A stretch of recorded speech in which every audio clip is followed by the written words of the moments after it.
day 4, things are going pretty good. I made this little cushion a couple of days ago on like the second day. I just glued it all together. It's just got some foam that was left over from the van conversion I did, and then put this carpet on. It looks like a pile of Christmas presents, but they're all stuck together, and it just means I can put my foot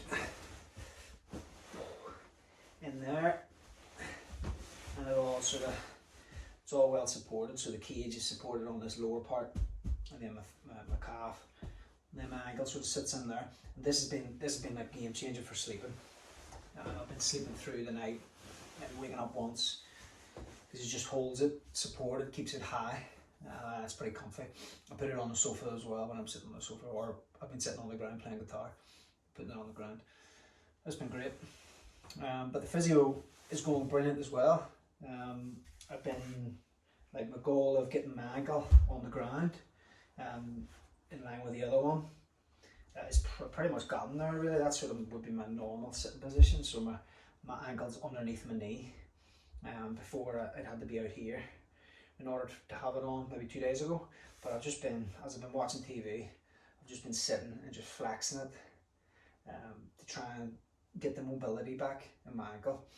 But that's probably, from previous injury, that was the thing that took the most time after I took the cast off, because my ankle had been stiff for a couple of months, getting it moving again. So being able to get that moving within the first couple of days is certainly make me feel pretty positive about the whole thing.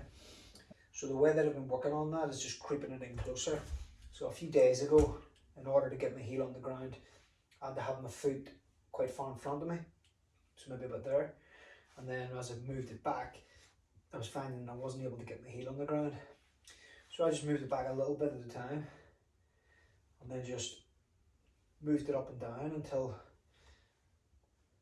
I could get it on the ground, and then just held it there, for 10 seconds, and then released it, 10 seconds, and then released it. And I've just been doing that. I just was using the sort of lines in the wood here when I was sat on that chair over there. So initially it was like 3 in front of this foot, 1, 2, 3, and then I just worked it so that it was 2, and then worked it so that there was only 1 in front, and then now I'm able to keep it on the same one. And that's sort of where I need to be, because what I want to be able to do is, what I've been doing today then, is just having my foot underneath my hip, and then being able to stand without the crutch. I still got it here just in case. And now this weight leg's definitely taking most of the weight, but I'm able to like rock back and forward a little bit.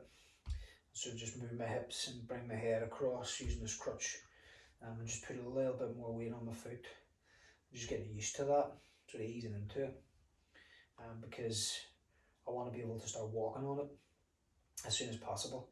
And so the next sort of direction is well, there are 2. One is to be able to do that, so to be able to stand on this and just put more and more weight on it, just slowly.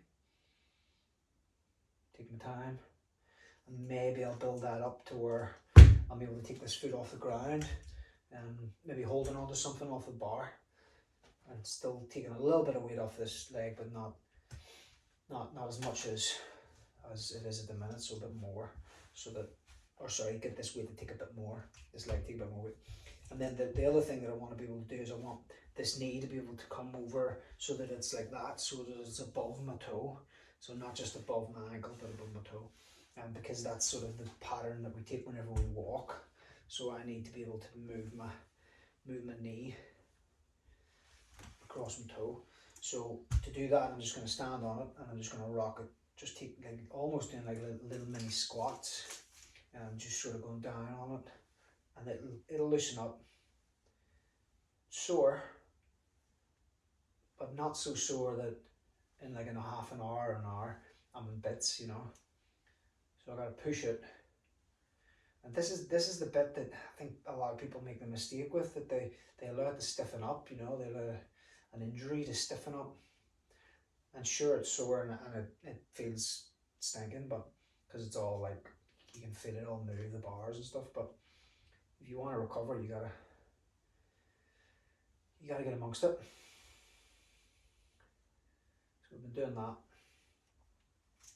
And to help with that then, because standing up, obviously my foot swells a wee bit because the circulation's not as good as it should be. But I don't want that to sort of limit my development. So I was using the rubber band a couple of days ago, and that's just a bit soft now. So I've been using this strap here off the guitar, putting that around my foot. So with that, then I'm able to really pull it, and so I'm pushing against this with my foot, and then I'm pulling it back. So my leg's pushing down, and I'm trying to bend that back with a little bit of pressure on it. And I can hold that, I can do that when I'm watching the TV. And if you try to move your, your knee and your hip when you're doing that, it'll, that's good. That's good for your hip and your knee, for a bit of mobility at the same time. I can do that when I'm watching TV, do 10 of them. And that sort of keeping my leg a little bit raised means that it's not going to swell up, and I'm not using that as an excuse,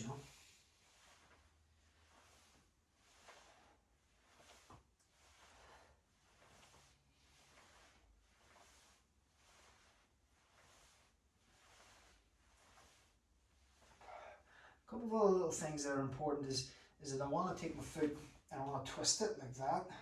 So I want to be turning my foot like this, and that definitely feels weird, but you got to do it. And I'll progress that,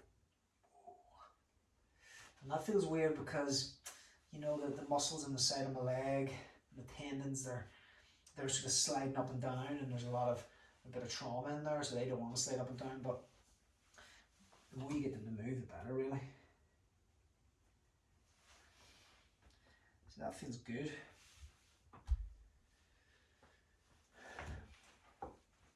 So that's my new direction, is to be able to stand on my leg. It's great. For day 4, that's amazing.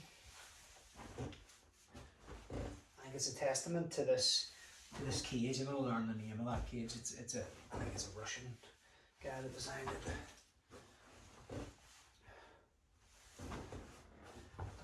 Just doing that's great.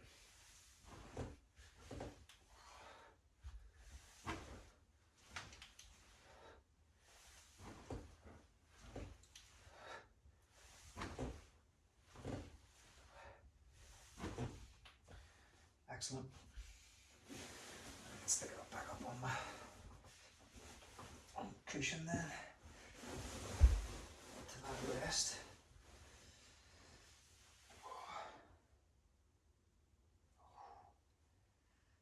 I'm just going to try and bring my ankle to me now by itself of its own effort. It's all well and good pulling it with this, but you need to turn the muscles on, because when we've had an injury like that, our brain will basically shut the road of the neural sort of transmitters going down through to tell your muscles to move. It'll stop doing that to protect you, and so we got to turn it back on again. I think it's the term neurotransmitters, but I think you know what I mean. So our brain's telling our foot to move, and it won't do it. It can't do it. The muscle's there, so we got to tell it. And there's been loads of really good studies showing that if you talk to it, if you say, come on foot, move, down, up, down,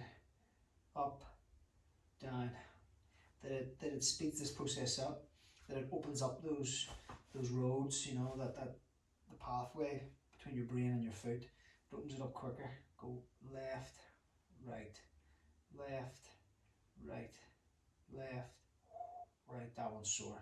Left, especially the left on this side. Right. Must be something in there. Left, right, left, right, up, down, up, down. I'll do a load of those. I won't bore you with that. So I'm going to head out and do a couple of laps of the garden. I'll make a wee video of that. Get the walk on.